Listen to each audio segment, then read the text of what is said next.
Is a heated standoff between the United States and Iran starting to cool off? That's the first topic we're talking about today on CNN 10. I'm Carl Azuz, always glad to have you watching. Throughout this week, we've been following the back and forth attacks between America and Iran that have been taking place in Iraq, which is Iran's western neighbor. On Wednesday, Iran launched more than 12 missiles at two different military bases in Iraq where American troops were staying. The attack came within days of a U.S. airstrike that killed a top Iranian general in Iraq. Shortly after the Iranian missiles were launched, U.S. President Donald Trump said all is well, and he made a statement about the attacks late Wednesday morning. We suffered no casualties. All of our soldiers are safe, and only minimal damage was sustained at our military bases. Our great American forces are prepared for anything. Iran appears to be standing down, which is a good thing for all parties concerned and a very good thing for the world. The American leader also said he'd ask U.S. allies to get more involved in the Middle East and that the U.S. would further punish Iran's economy through economic sanctions.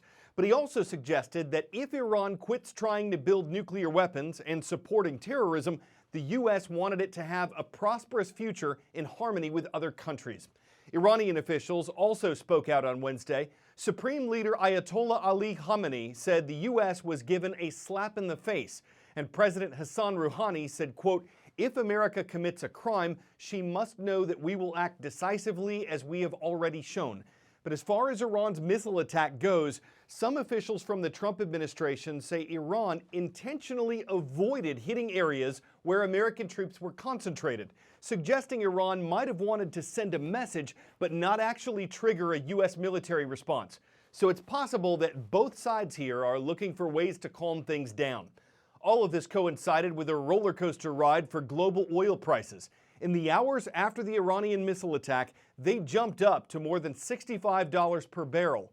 After President Trump's remarks, they dropped back down to below $60. It shows you how events in an oil-rich region can directly impact oil markets. And with some investors breathing a sigh of relief over news concerning Iran, there was also some relief in another part of the world over news concerning wildfires. Australia's eastern coast has gotten some badly needed rain, a big help to firefighters, but more hot, dry weather could be ahead. Following yesterday's view from the sea, today's report gives you one from the air. A break in the weather. Visibility at 900 metres. This Bell Long Range helicopter was finally given clearance to fly. 03 for departure, coastal. On board, Ian Jauncey, the air attack supervisor for the New South Wales Rural Fire Service. Because it's been so smoky and everything, they've got very little intel on exactly what the fire's doing. Yeah. So they're trying to just get some eyes in the sky. Since the border fire that crossed from Victoria into New South Wales roared through parts of the far south coast over the weekend, decimating townships, firefighters have been unable to get an aerial view of the monster they're battling until now. With a front stretching more than 60 kilometres wide, it's burned all the way to the sea, engulfing one of Eden's largest employers, the wood chip mill. But as the smoke billowed, and will continue to for weeks, possibly months, this enormous wood pile nearby lies untouched, as does the jetty. They've protected that well. The priority for firefighters isn't the massive blaze burning out of control, but rather the smaller fires that have jumped containment lines, posing new threats to homes and townships. There'll be a lot of hot, smouldering stuff near the edges of the fire there. As soon as that hot, dry wind comes in, it'll activate the fire again and it'll start moving. We're now airborne over the top of the Eden Township. Visibility is a bit better down here. Look, if we can go ahead and please launch and we'll task them from here. This is the first time the Rural Fire Service has been able to take to the skies here on the far south coast of New South Wales to assess the full extent of the fire damage. Smoke has just been too thick, grounding all aircraft for days. Well, those water bombing aircraft have just been activated, allowing them to hit those fire hotspots as much as possible before conditions deteriorate on Friday.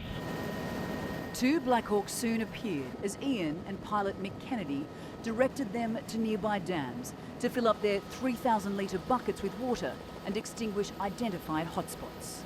Turn to your 2 o'clock and you'll see smoke up here on the ridge. But it was Georgia Peach, the Ericsson sky crane, that made the biggest impact. It's like clockwork, isn't it? Sucking up 9,800 litres of seawater at a time, she got to work dousing the flames. 10-second trivia. What organization's official mission is to provide the safest, most efficient aerospace system in the world? SpaceX, FAA, ICAO, or Civil Air Patrol? This is the mission statement of the Federal Aviation Administration, part of the U.S. Department of Transportation.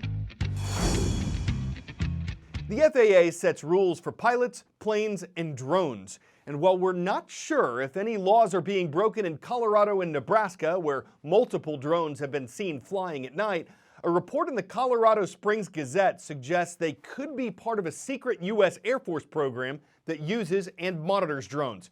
Still, the aircraft have some residents on edge.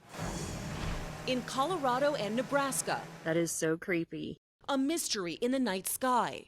What some say are drones, lots of them, but no one seems to know from where or why. That little dot right there. Jennifer Rollins was visiting family in Yuma County the day after Christmas when she spotted the flying objects, capturing this one on camera. It's just hovering there. It's a mystery and you want answers. Yeah, and I think everybody out there does too.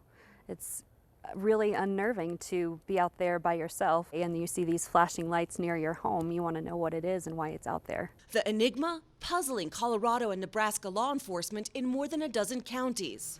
Witnesses say the drones typically appear after sunset, as many as 30 flying in formation, 200 to 300 feet above ground, some with wingspans estimated at 6 feet.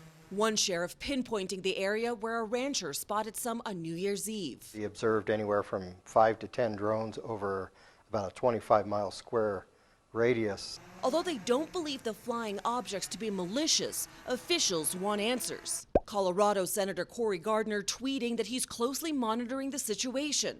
A Federal Aviation Administration spokesman telling CNN multiple FAA divisions and government agencies are investigating these reports. It's not clear if the flights are breaking any laws, but they've drawn attention just as the FAA proposed sweeping new regulations requiring most drones to be identifiable. Legal or not, CNN aviation expert David Susi says they could pose a threat. People think, oh, it's just a drone, it's a small drone, it's no danger to aircraft, but it is in fact a danger to aircraft.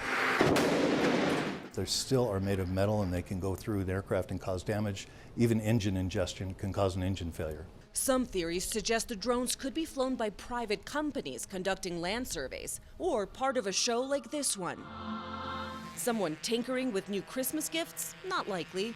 Formation drone and flying in fleets is not something for the amateur. In fact, Susi says they might not be drones at all, rather communication satellites. It would also explain why it's been seen in so many different counties, because at that altitude it would be seen from hundreds of miles. For now, a mystery still unsolved. Lucy Kafanov, CNN, Denver, Colorado.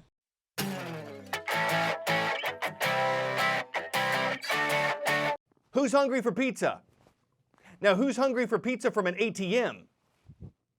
There's a new one of those at the University of North Florida, giving college students access to hot pizza round the clock. The pies inside are refrigerated with certain toppings already on them, so they're not made to order, but they are baked to order. That takes a little less than 4 minutes at a cost of $9 per pizza. Are they good? Well, they're pizza. So if you want a pizza and the time is 3 a.m. and you can warm up to the idea of a pizza ATM, it's on trend. Call a friend. Bring your hunger and your money. It's a short wait to a fresh baked pizza pie with pepperoni. If you dream of late night pizza, this machine could grant your wishes. Just don't go for the anchovies and stink up the dorm with fishes. I'm Carlos Zeus. Hey, if you're watching from a classroom, you could get your school announced on our show. Here's how. From CNN10.com, click this link right here to get to our official YouTube page. Subscribe and then comment on the latest video with your school, city, and state. You could hear it tomorrow on CNN.